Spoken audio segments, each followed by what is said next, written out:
오늘은 부메랑 8번째 시간입니다. 진짜 명품 옷을 입으세요라는 제목으로 말씀의 은혜를 나누겠습니다. 90년대 후반에 민들레 영토라고 하는 카페가 있었습니다. 신촌에서 개업을 했는데 기억하시는지 모르겠습니다. 우리 소위 X세대라 하는 우리 젊은 세대들이 많이 이용을 했죠. 특별히 지승용 목사님이 이 사업을 시작하면서 기독교 문화 공간으로 상당히 각광을 받았던 그런 기억들이 납니다. 많이 번지면서 이 민토가 여기저기 지점들이 생겼는데 같은 마인드를 가진 크리스천들이 민토를 이렇게 열면서 사업을 했는데, 대학로에 있는 이 민토 사장님과 또 이랜드 아시죠? 옷 만드는 회사 이랜드의 공동 창업주이신, 지금은 이제 이름도 바꾸시고 선교사로 활동하시는데 신갈렙 선교사님이라고, 이분이 이제 두 분이랑 한 자리에 있게 된 계기가 있었습니다. 두 분이 이제 재미난 대화의 설전을 벌였는데, 내용이 뭐냐면 어떤 사업이 성경적인 사업이냐에 대해서 두 분이 이제 설전을 벌이시는 거예요. 먼저 이랜드 공동 창업하신 이 신선교사님이 말씀하십니다. 아담과 하와가 벌거벗은 것을 알고 수치스러워할 때 하나님이 옷을 직접 지어 입혀 주셨기 때문에 옷 만드는 이 일이야말로 성경적 사업이다, 이렇게 얘기를 하셨어요. 그랬더니 이 민토 사장님이 아니다, 하나님 태초에 천지를 만드실 때 궁창 위의 물과 궁창 아래의 물로 나누시고 물을 만드신 하나님을 생각하면 물장사가 성경적인 사업이다, 이러면서 둘이 설전을 나누는 재미난 대화가 기억이 났어요. 역시 믿음의 사람들은 달라요. 뭘 바라봐도 하나님의 관점에서 바라보려고 하지 않나, 그런 생각 드는데, 여하튼 태초에 아담과 하와가 죄를 범하고 나서 하나님이 가죽옷을 지어 입혀주시죠. 그 이후로 모든 인류는, 죄인된 모든 인류는 옷을 입으면서 살게 되었습니다. 여러 가지 변천 과정을 통해 옷의 변화들은 있었지만 여전히 우리는 다양한 옷을 입고 살아가고 있습니다. 이는 60만이 아니라 영적인 것도 동일합니다. 복음을 받아들였다, 이 말은 그리스도인이 되었다라는 뜻이고요.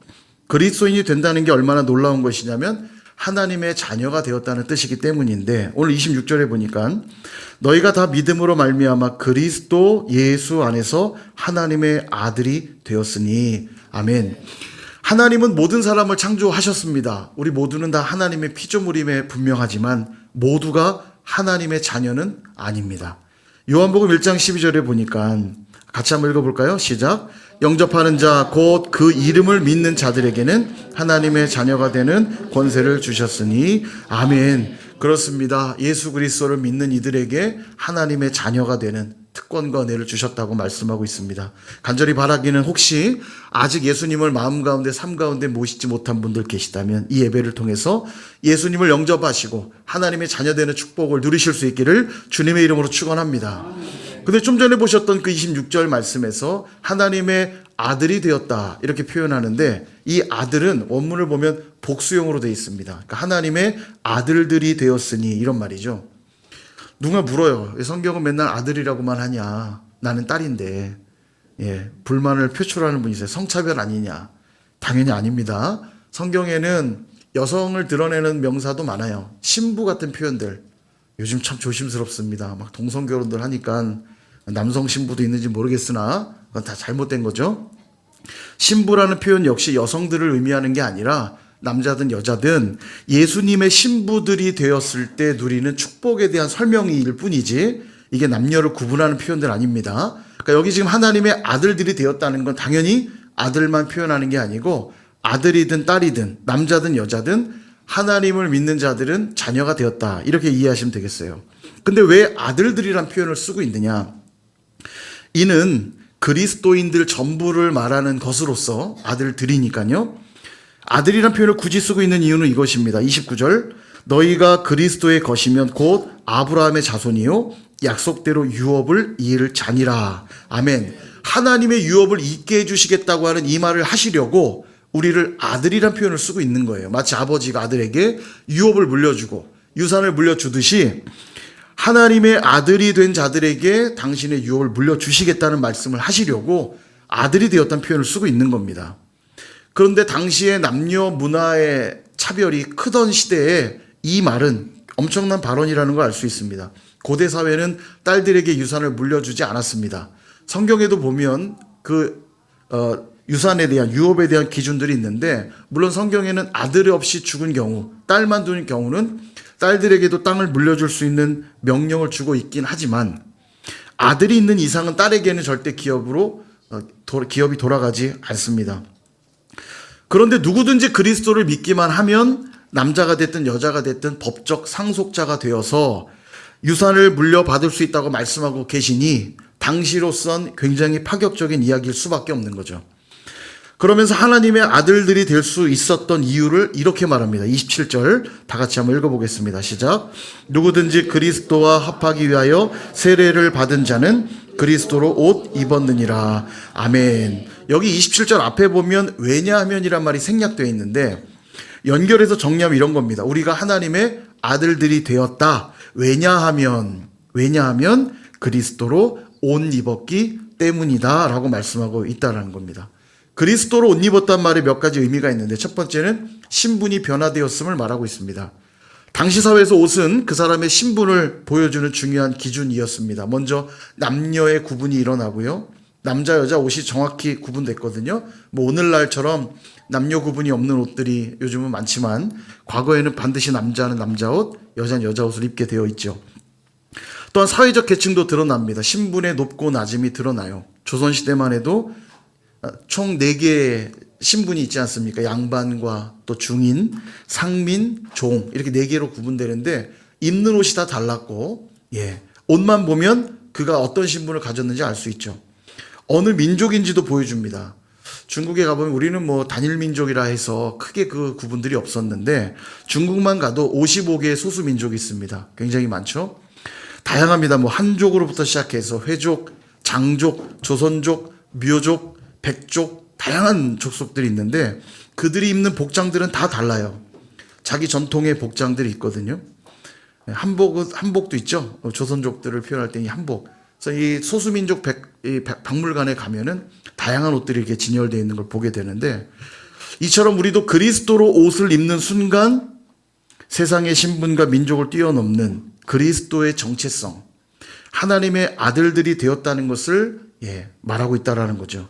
단순히 정체성만 바뀌는 것이 아니고 우리의 삶의 행동들도 달라지게 되어 있습니다. 예를 들어 군복을 입으면 굉장히 절도 있게 걷고 또 절도 있게 말을 하게 되죠. 다와 까로만 말하지 않습니까? 그죠? 식사하셨습니까? 예, 그렇습니다. 그렇죠? 다, 까 이렇게만 식사했지 말입니다. 이러면서 다 까로 얘기합니다. 저희도 이제 우리 군인 가족들이 좀 계시는데 김명수 집사님, 뭐 김영광 집사님 이렇게 뵈면 평소에 우리 사복 입고 만나고 또 이렇게 농담도 참 잘하고요. 참 편안하신 분들입니다. 보면은 재밌고 좋아요. 교회에서 편하게 보니까 여러분 잘 모르시겠지만 이분들이 군복을 딱 입는 순간 카리스마가 장난이 아닙니다. 못 보셨죠? 한번 보셔야 됩니다. 카리스마가 아우라가 장난이 아닙니다. 걸리면 죽겠구나 하는 아주 절도 있고 멋진 모습. 가끔 저도 이제 사진 올려주시면 사진들 보면 되게 멋있어요. 총 이쪽에 딱 들고 관심이 없으신 것 같은데 관심 좀 가져주시고. 근데 여러분 예비군복을 입으면 어떻게 될까요? 뭐 당나라 군대도 이런 당나라 군대가 없죠. 일단 옷을 좀 삐딱하게 입습니다. 모자를 돌려 쓰고요. 옷을 이게 한쪽을 꺼내고 입고요. 그 다음에 차렷 그러면 똑바로 앉습니다. 짝다리를 일단 집어줘야 되고요. 침도 이렇게 안 뱉어요. 이렇게 찍. 왜 이렇게 예비군들은 예비군복만 입으면 삐뚤어질까요? 복장의 힘이 참 대단하다는 걸 느낍니다. 그렇게 절도 있게 생활하던 군 시절의 경험이 있었어도 예비군복만 입혀놓으면 세상에 당나라 군대도 이런 당나라 군대가 없어요. 경찰관은 경찰복을 입고 있으면서 범죄할 수 있을까요? 범죄자들을 잡는 사람들이 경찰복을 입고 범죄를 저지를 수 있을까요? 불가능하죠. 소방관이 소방복을 입고 있으면 아무리 위험한 상황이라 해도 그 위험 가운데로 뛰어들어가게 됩니다. 그 소방복이 사명을 감당하도록 그렇게 만들어주죠. 사랑하는 여러분, 하나님의 아들로 산다는 것도 그런 것입니다. 하나님의 정체성을, 그리스도의 정체성을 드러내며 산다는 걸 말하죠. 그리스도로 생각하고 그리스도로 행동하고 그리스도로 관계 맺으며 그리스도로 사역을 합니다. 그래서 누구라도 우리를 보면 누가 떠올라요? 그리스도가 떠오르게 돼 있죠. 그리스도로 말하고 그리스도로 생각, 그리스도로 행동하니까요. 그러므로 그리스도로 옷 입으신 저와 여러분 항상 그리스도 안에서 생활하실 수 있기를 축복합니다. 두 번째 특징은 그리스도와의 친밀함을 나타낸다는 거예요. 옷을 입지 않고 생활하는 사람은 아마 없을 것입니다. 속옷이 됐든 겉옷이 되었든 우리는 매일매일 새로운 옷을 입고 살아갑니다. 심지어 잠자리에 들어갈 때도 우리는 옷을 입고 잠을 자죠.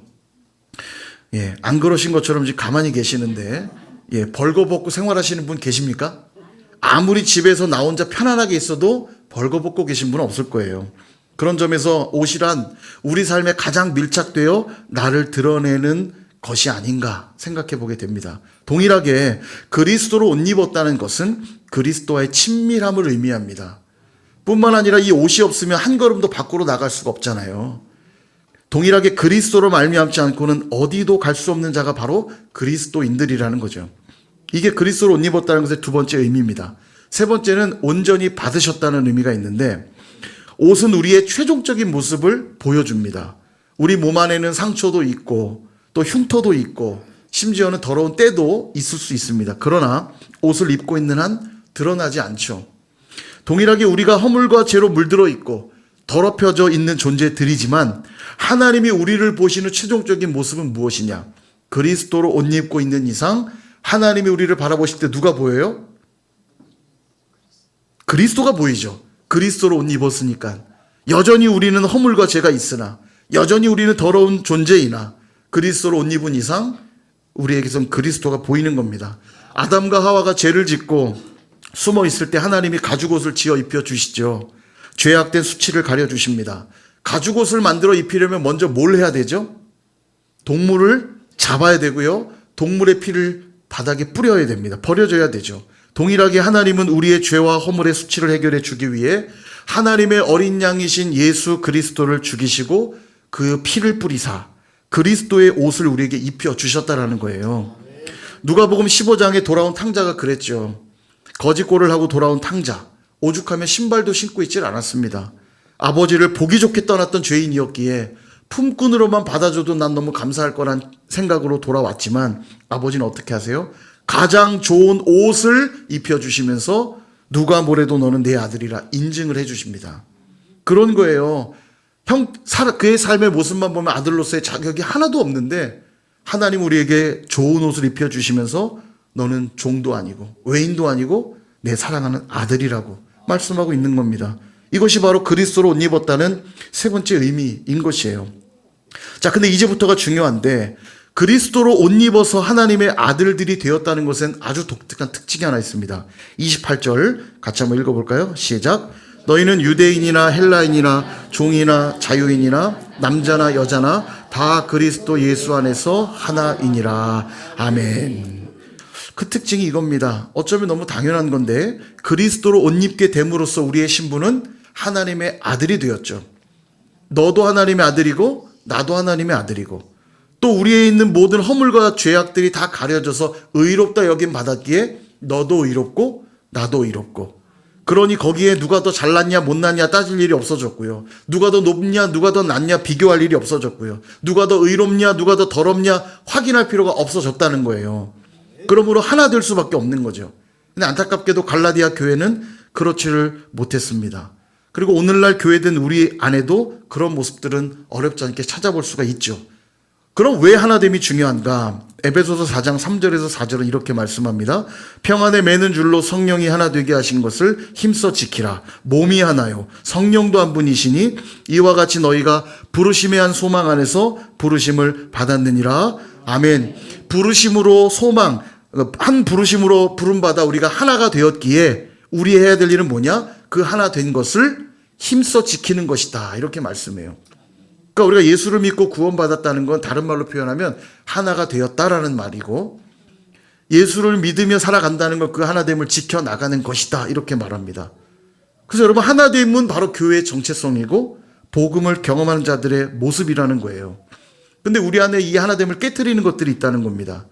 그것이 무엇인지 확인해야 되겠죠. 그리고 복음으로 그것들을 격파할 때 우리는 하나님의 아들들로 살아가게 될 것입니다. 몇 가지 살펴보게 되면 첫 번째는 문화적 차별입니다. 아까 우리 유대인과 헬라인이라는 표현이 나왔죠. 유대인들에게 헬라인은 이방인이었습니다. 상종치 못할 존재죠. 그들과 삶의 문화가 달랐어요. 그러다 보니까 교회 안에서도 이런 문화적 차별들이 나타났단 말이죠. 그래서 여러분, 교회 안에 가장 쉽게 일어나는 첫 번째 차별이 뭐냐면 이 문화적 차별입니다. 소위 텃세 부린다. 그게 바로 문화적 차별이에요. 먼저 만들어진 문화 가운데 나중에 온 사람이 들어가지 못하면 그는 이방인이 되어버립니다. 결국 적응하지 못하면 거기서 이탈해버리게 되죠. 선일교회는 선일교회만의 문화가 있을까요, 없을까요? 대답 안 하시는 분들은 없다고 생각하시나 보죠? 그게 정상이에요. 없다고 생각하는 게. 왜냐? 나는 늘 그 문화 속에 살았기 때문에 선일교회만의 문화가 있다는 걸 인식을 못해요. 누가 아냐? 외부에서 들어온 사람은 압니다. 그러니까 의도적으로 텃세를 만들어가지고 사람들을 왕따시키는 이 못된 그룹도 있지만, 기본적으로 어느 그룹에나 기득권이라고 그러죠. 먼저 살아왔던 사람들이 만들어 놓은 문화가 있다 보니까 이 문화를 깨지 않으면 외부에서 들어온 이들이 이 안에 들어오기가 쉽지 않단 말이죠. 문제는 우리 안에 이런 문화가 있다는 걸 잘 못 느껴요. 왜냐면 우리는 원래 그렇게 살아왔으니까 다 그런 줄 안단 말이죠. 이게 이제 기득권입니다. 이게 텃세고요. 그래서 교회 안에 가장 먼저 나타나는 게 이 문화적 차별이에요. 그러나 이는 그리스도로 옷 입어 하나님의 아들 된 자들의 모습이 아니라는 겁니다. 그래서 먼저 된 자들, 우리 교회로 얘기한다면 먼저 선일교회 성도 된 자들은 이 기득권 문화를 없애기 위해 부단히 노력할 필요가 있어요. 복음으로 자꾸 이런 것들을 깨뜨려야 합니다. 왜냐하면 내가 받은 그 복음이 그렇게 찾아온 복음이거든요. 예수님이 하늘의 기득권을 다 버리시고 이 땅에 오셔서 우리와 같이 되어 주셨잖아요. 창조주가 피조물 되는 게 당연한 겁니까? 있을 수 없는 일이에요. 제가 늘 비유 들지만 여러분이 바퀴벌레 돼서 바퀴벌레 세계를 구원하실 수 있겠냐고요. 여러분에게 그런 능력이 있다 치고요. 바퀴벌레 세계를 구원하러 가시겠어요? 절대 안 가죠.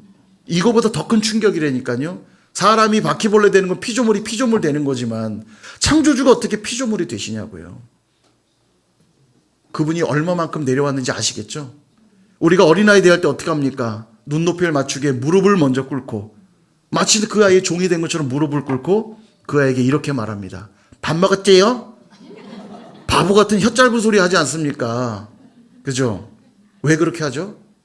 그 아이의 눈높이를 맞춰주는 거예요. 그 아이의 문화 속으로 들어가서 그 아이와 공감하기 위해 그렇게 하는 거 아닙니까? 조그만 게 머리 알밤을 콱 쥐어받고 똑바로 하라고 하는 그런 어른이 있겠어요? 그런 겁니다. 오늘 내가 텃세 부리지 않고 문화적 차별을 없애기 위해서 필요한 게 뭐냐? 예수님처럼 하는 겁니다. 자세를 낮추고 상대방의 마음을 읽고 공감하는 그 모습이 있을 때 우리가 하나님의 아들로 살아가는 모습인 거죠. 두 번째는 계층 간 차별입니다. 아까 보셨다시피 종이나 자유인이나 이런 표현이 나왔죠. 이 계층 간 차별을 말해요. 고대 사회는 엄격한 신분제 사회였습니다. 그래서 다른 신분과는 교제를 하지 않았죠. 그런데 교회 안에서도 다른 계층들이 만나다 보니까 하나 되지 못하는 일들이 있던 겁니다. 그러므로 복음이 아니고선 불가능한 일인 거예요. 이 땅에 복음이 처음 들어왔을 때도 그랬습니다. 조선 사회는 엄격한 신분제 사회였기 때문에 복음이 들어왔을 때 이는 굉장히 충격적인 일이었어요. 원래 조선 사회는 양반과 종은 겸상할 수도 없고요. 남자와 여자도 겸상을 못합니다. 남녀 칠세 부동석. 제가 어렸을 때도 이 말이 있었어요. 여자를 좀 가까이 하면 안 된다. 왜냐? 남녀 칠세 부동석이니까. 그죠? 그런 문화가 있었어요. 최근까지도요. 고대에는 말할 것도 없겠죠. 근데 이런 신분제를 넘어서는 일들이 교회 안에 일어났기 때문에 충격이었던 겁니다. 실제로 양반과 종이 주 안에서 형제가 되고요. 형제님이라고 부르는 일들이 있고요. 때로는 종이 양반보다 먼저 장로로 세워지는 일들도 있었으니 천지가 개벽할 일인 거예요. 어디 종이, 어디 종놈이 교회 안에 와서 양반보다 더 높은 행세를 할 수 있겠냐고요. 여성들에게는 교육의 기회가 주어지지 않았습니다. 우리 어르신들만 봐도 아들들은 공부시켜도 딸들은 집에서 살림이나 해라. 부엌에 가서 불 때우고 밥하지 않았어요? 교육의 기회가 주어지지 않았어요. 고대에는 뭐 말할 것도 없죠.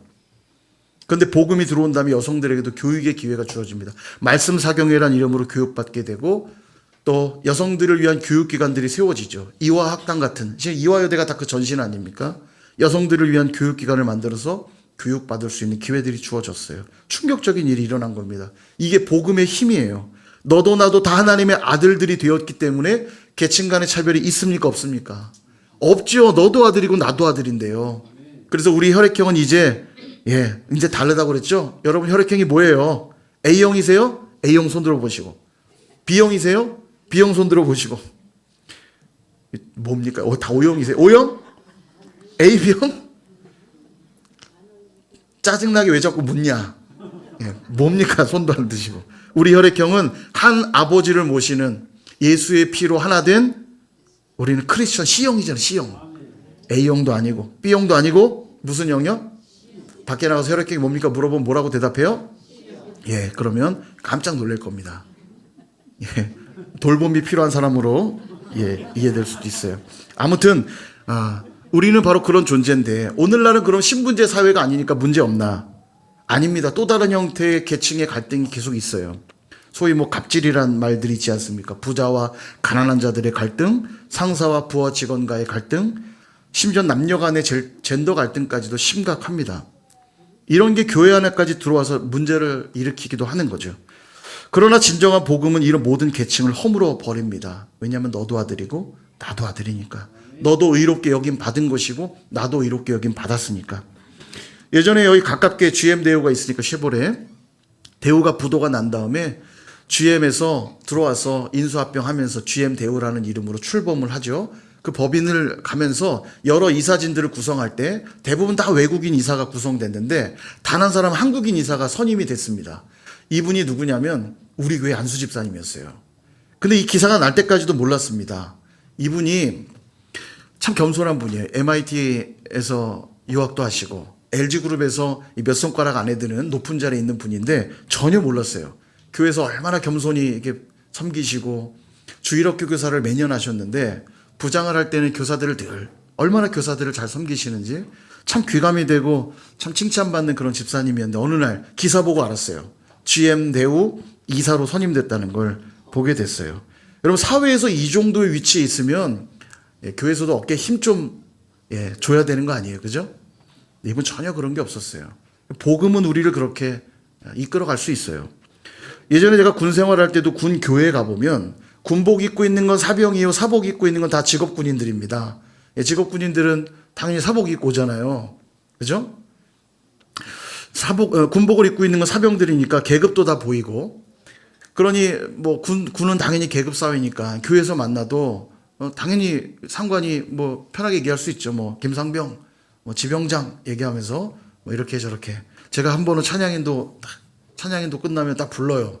그분이 지금 기억해 보면 중령이셨는데 딱 불러요. 집사님이죠. 교회에서는 딱 부르고는 찬양인도 오늘 그 곡은 다음부터 빼고 요거 넣고 이거 빼고 군인의 어떤 특수성이 있습니다. 이렇게 지시하고 명령하는 그러면 그렇게 하면 안 되고 이렇게 하고 딱딱딱 지시를 알겠습니다. 군대이기 때문에 아무리 교회라도 쉽지가 않아요. 근데도 적지 않은 분들이 상당히 계급이 높은데도 사병들을 대할 때 아주 극진히 존중해 주면서 형제님이라 부르면서 그렇게 대우해 주시는 분들도 많이 있었습니다. 여러분 그게 쉽지가 않습니다. 근데 그렇게 할 수 있는 힘이 다 어디서 오냐면 복음에서 오는 거예요. 우리가 주 안에 한 형제라고 하는 그 의식이 있기 때문에 가능한 거죠. 세 번째는 성차별입니다. 아까 남자나 여자나라는 표현이 있었죠. 남녀의 차별도 있었습니다. 말할 것도 없죠. 고대 사회에서 남자와 여자는 하늘과 땅 차이의 그런 장벽입니다. 그런데 남자든 여자든 모두가 하나다라고 외치는 이 복음은 굉장히 강력한 겁니다. 우리나라만 생각해봐도 한 50년 전만 떠올려봐도요. 5, 60년 전만 떠올려봐도 여성의 인권은 그야말로 바닥이었습니다. 예전에 시골 가서 제사를 이렇게 지낼 때 보면은 남자들은 딱 제사 준비하고 방 안에 있는데 여성들은 다 부엌에 가 있죠. 그리고 식사도 부엌에서 해요. 그죠? 저희 집만 그랬던 것 같은데 아무튼 제가 기억에 남는 게 저희 할머니께서 할머니 그 모습이 잊혀지지가 않아요. 부엌에서 식사를 하시는데 꼭 그것도 쭈그려 앉아서 드세요. 꼭 쭈그려 앉아서. 얼마나 그게 처량해 보이는지. 사실 가족들 모임 중에 제일 어른이신데도 여자란 이유 때문에 부엌에 앉아서 어두컴컴한 부엌 불빛 밑에서 쭈그려 앉아서 식사를 하셨단 말이에요. 여러분, 이게 오래된 얘기가 아니에요. 5, 60년 전 얘기입니다. 그죠? 그러니 그 당시는 뭐 말할 것도 없죠. 특별히 요즘은 뭐 여성들의 인권이 많이 신장되었다고는 하지만 여전히 남녀의 성 문제는 참 많이 차별들이 있어요. 요즘 특별히 젠더 이슈라고 부르죠. 이 젠더라고 하는 건 사회적 성을 말하는데,